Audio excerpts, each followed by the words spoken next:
आपण करत आहोत राहिलेले दशम्यांचे वेफर्स. कुरकुरीत वेफर्स करण्यासाठी आपल्याला लागणारं साहित्य: राहिलेल्या रोटल्या,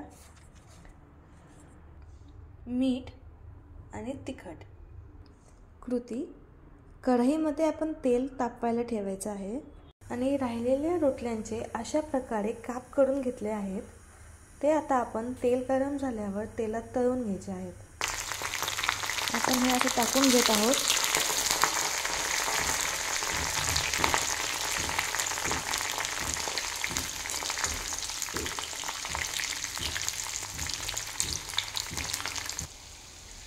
मध्य आचेवर थोडेसे गोल्डन ब्राऊन होईपर्यंत त्याला तळून घ्यायचे, म्हणजे ते कसे खुसखुशीत लागतील.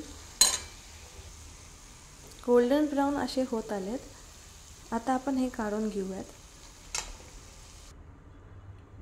असे आपण काढून घेतले आहेत. आता ते एका पातेल्यात काढून घेऊ.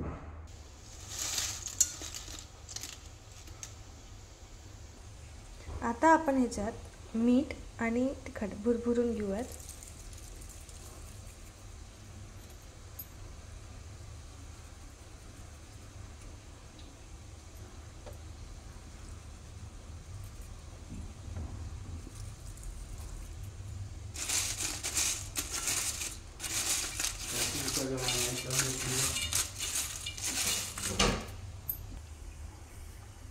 खायला असे खुसखुशीत दशमीचे वेफर्स तयार आहेत. हे बघा.